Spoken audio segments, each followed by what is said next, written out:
Nos últimos anos, o aumento significativo de relatos sobre avistamentos de objetos voadores não identificados e supostas interações com seres de outros planetas trouxe à tona um debate que ultrapassa os limites da especulação, da curiosidade ou até mesmo da ciência e adentra o campo da espiritualidade.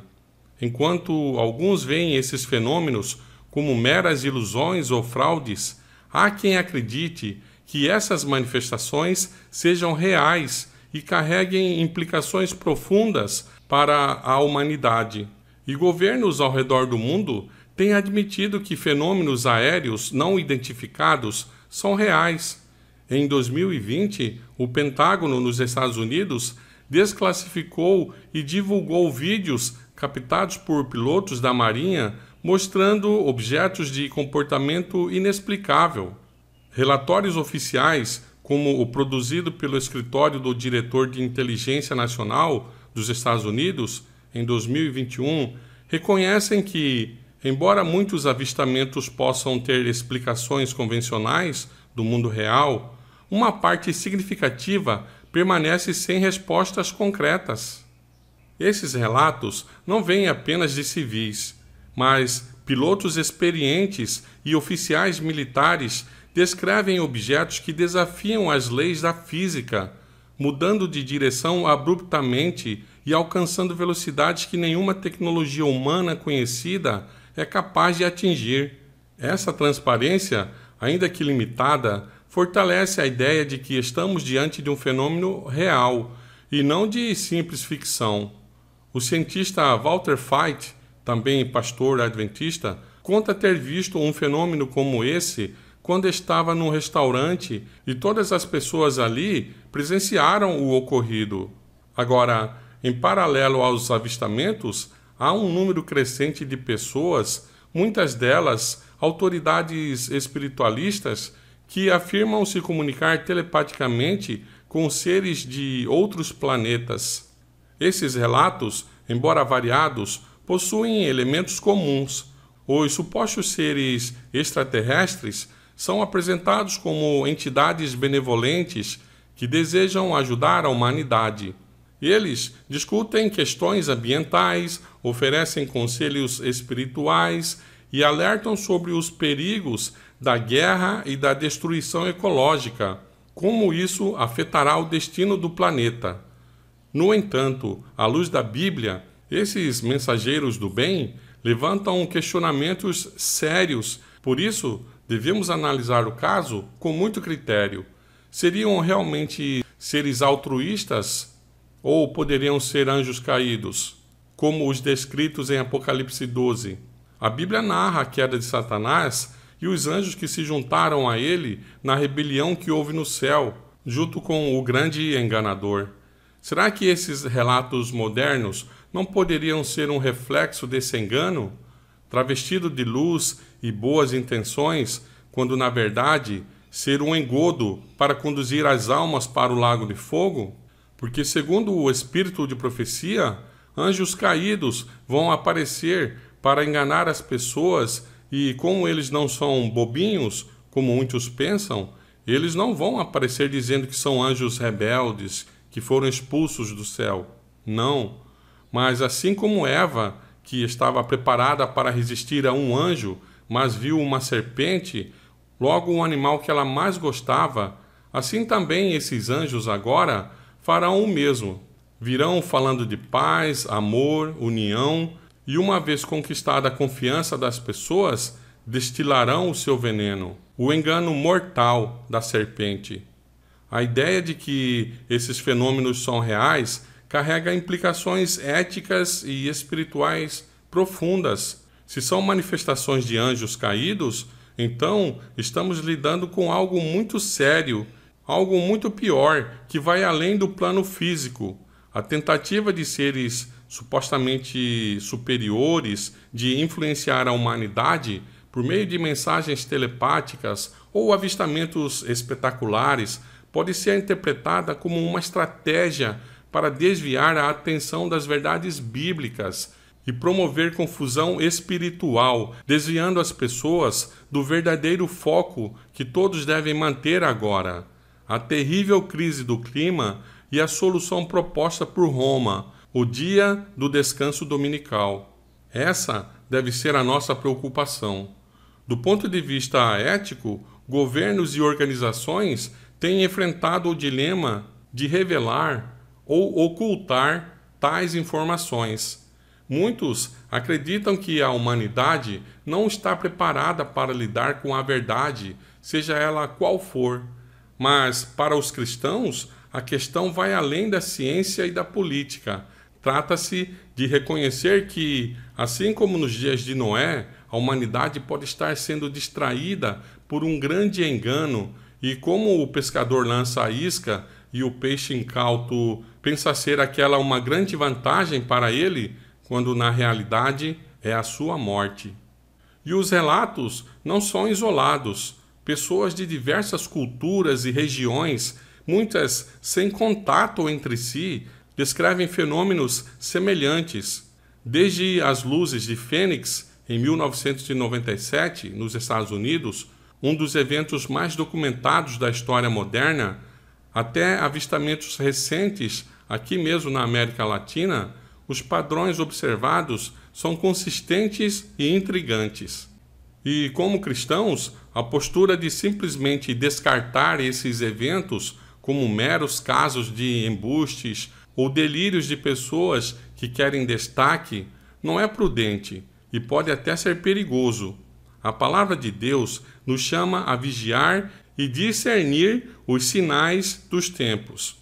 Reconhecer que algo está acontecendo sem sucumbir ao pânico ou ao engano é essencial para manter a fé e o entendimento firmes no foco. A batalha entre o sábado e o domingo. Esse é o nosso foco. A terceira mensagem de Apocalipse. Isso é o que definirá o destino de todos.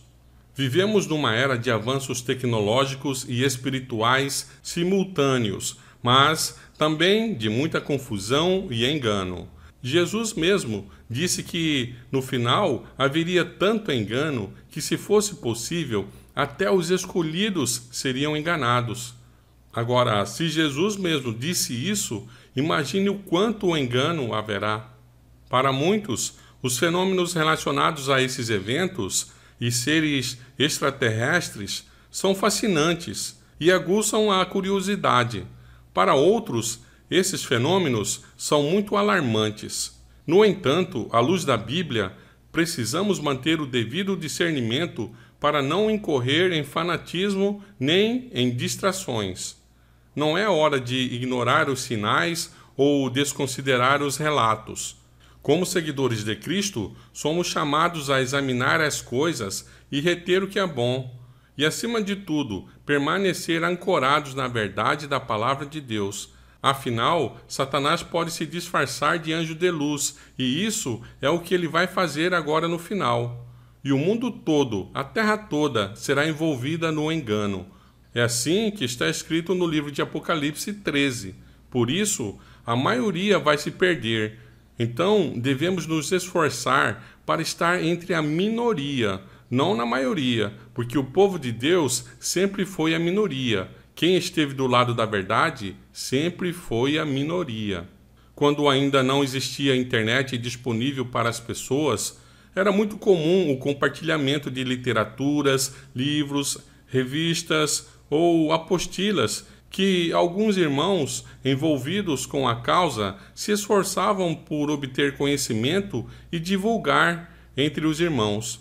E lembro de uma apostila que alguns irmãos distribuíram e falava sobre a vinda da nova era, porque era antes do ano 2000 e todos estavam com aquela expectativa do ano 2000, o ano 2000. Então, a nova era algo novo e começou a ser difundida muito ali naquela década. Então, esse era o assunto do momento, mas poucos tinham o devido conhecimento sobre esse assunto. E o material era muito esclarecedor e trazia bastante informação importante, e um ponto em especial ficou muito marcado na mente. especificamente a parte que se tratava do destino de um grupo de pessoas que não terá alcançado a devida evolução do espírito e precisará ser eliminado do planeta para que a alma delas possa ser liberada e enviada para outros planetas, que, segundo eles, são compatíveis com o atual estágio de desenvolvimento dessa alma. Essa era a parte da apostila que apresentava a justificativa que o lado do componente espiritualista dará para a pena de morte no decreto dominical. Lembrem-se que são 3 os componentes de Babilônia: o catolicismo, o protestantismo caído e o espiritualismo. Essa é a versão espiritualista para justificar a pena de morte aos dissidentes do Pacto Global.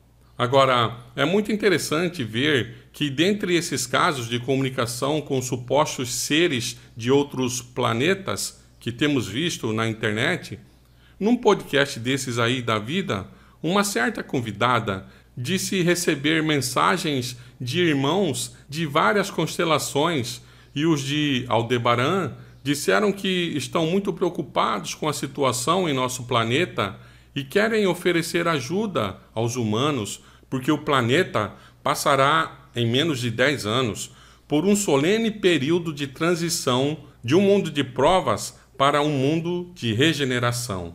Portanto, a frequência será alterada.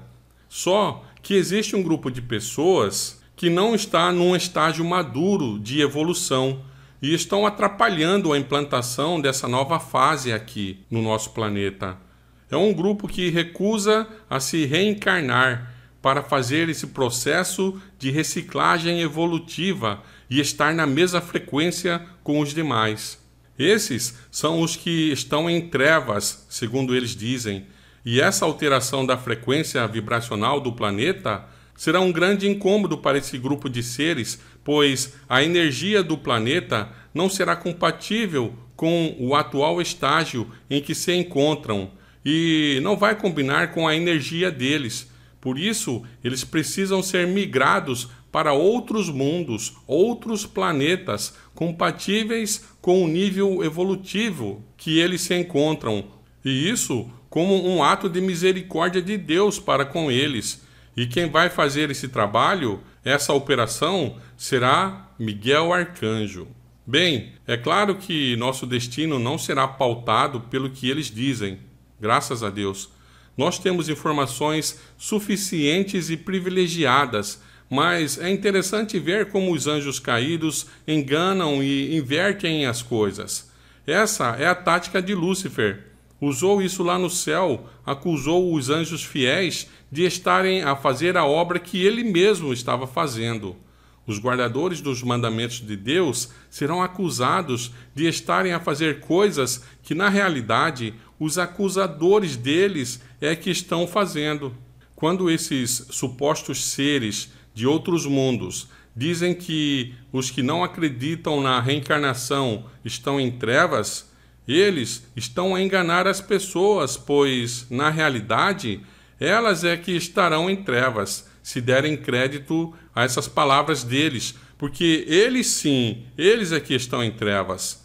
E dessa maneira, eles enganarão os que são inclinados ou adeptos dessa crença espiritualista, quer acreditem de modo religioso ou de modo científico, com um aspecto científico, que Satanás sempre coloca a dar aos seus enganos, sempre coloca a dar um aspecto científico.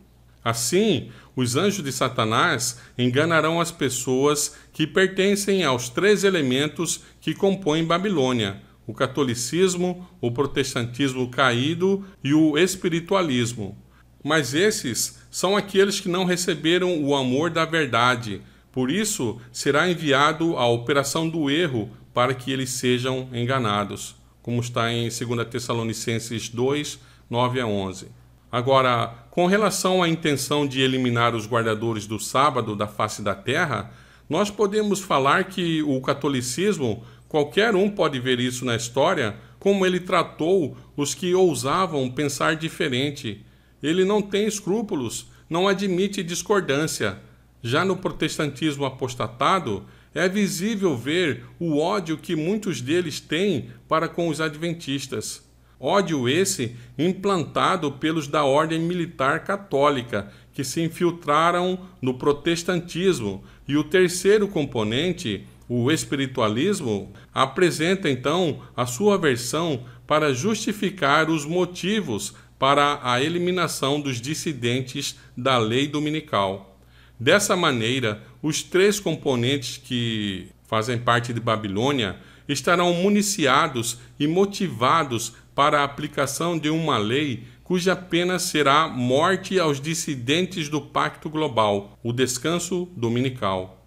Soma-se a isso também o fato de todo mundo se unir em torno de um propósito e apenas um pequeno grupo se recusar a se juntar porque alega reivindicar a lei de Deus, e ainda mais, saber pelos dirigentes religiosos que esses tais são os responsáveis por acarretar as calamidades que estarão a cair sobre o planeta, invocando assim os juízos de Deus sobre a terra. Isso fará com que o mundo todo tenha ódio mortal contra os guardadores do sábado. A conscienciosa obediência à palavra de Deus será considerada rebeldia. Cegado por Satanás, o pai exercerá aspereza e severidade para com o filho crente. O patrão ou a patroa oprimirá o empregado que observe os mandamentos. A afeição será alienada. Filhos serão deserdados e expulsos do lar. Cumprir-se-ão literalmente as palavras de Paulo: todos os que piamente quiserem viver em Cristo Jesus padecerão perseguições. 2 Timóteo 3:12. Como os defensores da verdade se recusem a honrar o descanso dominical, alguns deles serão lançados na prisão, outros exilados e outros tratados como escravos. Para a sabedoria humana, tudo isso parece agora impossível, mas ao ser retirado dos homens o Espírito de Deus, o qual tem o poder de reprimi-los, e ao ficarem eles sob o governo de Satanás, que odeia os preceitos divinos, há de acontecer coisas estranhas. Quando o temor e o amor de Deus são removidos, o coração pode tornar-se muito cruel. Nesse tempo de perseguição, será provada a fé dos servos de Deus. Deram fielmente a advertência, seguindo tão somente a Deus e sua palavra. O Espírito Divino, atuando em seu coração, constrangeu-os a falar. Estimulados por um santo zelo e forte impulso divino, cumprem seu dever, sem deter-se para calcular as consequências de falar ao povo a palavra que o Senhor lhes dera. Não consultaram seus interesses temporais, tampouco procuraram defender sua reputação ou vida. Todavia, quando a tempestade da oposição e vitupério irromper sobre eles, alguns, vencidos pela consternação, estarão prontos para exclamar: ó, se tivéssemos previstos as consequências de nossas palavras, teríamos guardado silêncio. Acham-se cercados de dificuldades. Satanás os assalta com cruéis tentações. O grande conflito, o último convite divino. E o trabalho que eles começaram a fazer parece agora grande demais para as suas habilidades. Vai muito além de suas forças, mais do que eles podem suportar. Estão tão cansados, desanimados, quase para jogar a toalha e desistir de tudo. Foi-se embora o fogo, o ânimo, o gás. O entusiasmo que os motivara desapareceu. Sentem-se totalmente desamparados, mas, apesar de tudo, não podem retroceder. Conferem as palavras, as ordens do mestre, veem que não poderiam fugir dessa missão. Sentem que fizeram tudo devidamente como o grande mestre recomendou. E refugiam-se então naquele que tudo pode, no general que não conhece derrota. Mas os servos do Senhor Jesus não precisam se preocupar com as consequências. Devem apenas cumprir fielmente sua parte e deixar os resultados com Deus. Sua missão é pregar a mensagem do terceiro anjo. As consequências produzidas pela pregação do alto clamor ficarão a cargo de Deus. Por mais que eles sintam que são os culpados, porque a situação será agravada, a pregação da mensagem do terceiro anjo vai provocar a ira de Satanás. O rei do norte vai ouvir a notícia que vem do leste e do norte, e isso o deixará muito furioso e vai partir com todas as suas tropas contra o povo de Deus. Isso deixará os guardadores do sábado perplexos, com uma sensação de que foram os responsáveis pelo que está acontecendo, de darem motivo para a crise. Assim, nessa fase, a batalha se tornará mais renhida e acirrada. A situação para os defensores da lei de Deus ficará ainda pior, muito pior, porque a mensagem do terceiro anjo é uma mensagem que desmascara o anticristo, o filho da perdição, o poder que está em Roma, que se transveste de um manto de santidade e aparente piedade, quando na verdade é o representante de Satanás. Por isso, ele, o rei do norte, ficará furioso contra os guardadores do sábado, porque são uma repreensão constante e expõem os seus enganos. A perseguição em suas várias modalidades é o desenvolvimento de um princípio que subsistirá enquanto existir Satanás e tiver o cristianismo poder vital. Ninguém poderá servir a Deus sem atrair contra si a oposição das hostes das trevas. O grande conflito, o último convite divino. Anjos caídos tentarão destruir os escolhidos de Deus, por estarem através de sua influência arrebatando suas almas presas no engano. Investirão contra os guardadores do sábado. Homens movidos por espíritos que vêm das trevas procurarão, através de sedutoras palavras, mediante chantagem com dinheiro ou sequestro de entes queridos, desviar as santas almas de Deus, levando-as a se retratar, e como não terão sucesso, recorrerão ao poder opressivo do Estado para fazer silenciar os defensores da lei de Jeová. Nesse tempo, Jesus ainda estará a interceder pelos humanos, e os últimos nomes estão sendo acrescentados na lista dos aprovados a pertencerem ao reino de Cristo. Assim, quando for dada a advertência final, muitas pessoas de grande influência serão levadas a uma clara exposição da verdade, e algumas delas aceitarão a mensagem e estarão juntas com o povo de Deus no tempo de angústia. Os trabalhadores da vinha do Senhor estarão a pregar a mensagem nos últimos segundos de misericórdia que ainda restam para a humanidade, e com o rosto iluminado, resplandecendo de tamanha fé e consagração, percorrerão por todos os caminhos até o fim do mundo, levando a terceira mensagem aos últimos habitantes do planeta que ainda precisam ouvir o Evangelho eterno.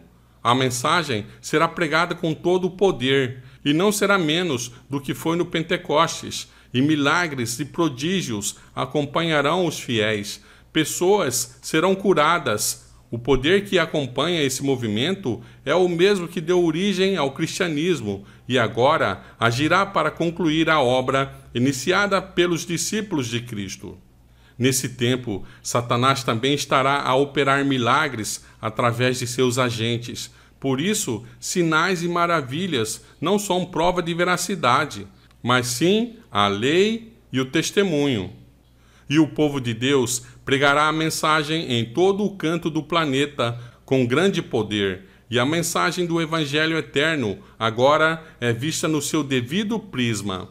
Os argumentos já foram apresentados, e as pessoas veem a verdade e têm a fiel concepção da mensagem dos três anjos, do sábado, do real estado dos mortos, da besta, sua marca, e a semente plantada agora começa a brotar e dará muitos frutos. Quando Jesus terminar de julgar o caso do último nome dos vivos que um dia professaram o seu nome, estará então completa a lista dos participantes de seu reino. Definido os súditos de seu reino, Jesus muda suas vestes de sacerdote para a vestimenta real. a chave que ele carrega no ombro, o seu domínio está completo. O seu reino é composto por pessoas. Assim se dará o casamento de Cristo com sua igreja, e ele virá então buscar os convidados para as bodas. Mas aqui na terra começa o terrível tempo de angústia, a grande tribulação. Satanás estará solto com seus anjos maus a trazerem desolação e carnificina aos habitantes da terra. As pragas começam a cair, a situação dos guardadores do sábado fica ainda mais complicada, porque agora é aprovada a pena de morte aos infratores da lei dominical. Os santos clamarão dia e noite por livramento, e parece que Deus não estará a ouvir. Assim como a viúva clamava para o juiz e ele não a ouvia. E será nesse tempo que Satanás imitará então a volta de Cristo e aparecerá para os santos como se fosse uma resposta aos seus clamores. Mas nesse tempo todo o caso já estará decidido. Os que não guardam o sábado já estarão com o destino definido, junto com Satanás e seus anjos, destinados ao lago de fogo. E muitos até pensam, mas se é assim, por que ele tentaria enganar os santos? Bem, no final, ele sabe que não pode conquistar a cidade santa, mas mesmo assim, ele vai enganar os perdidos que foram ressuscitados para tentarem tomar a cidade, mas ele e seus anjos sabem muito bem que não podem conseguir tomar a cidade. Depois de encerrar o tempo de graça, nenhum escolhido morrerá. É verdade que passarão fome, cansaço, angústia, mas os anjos celestiais estarão a proteger os súditos do reino de Cristo. Porém, na noite mais escura para os guardadores do sábado, no momento mais difícil para o povo de Deus, é que ele vai se manifestar para livrar os participantes de seu reino. O Senhor te abençoe e te guarde. O Senhor faça resplandecer o seu rosto sobre ti, e tenha misericórdia de ti. O Senhor levante o seu rosto sobre ti, e te dê a paz.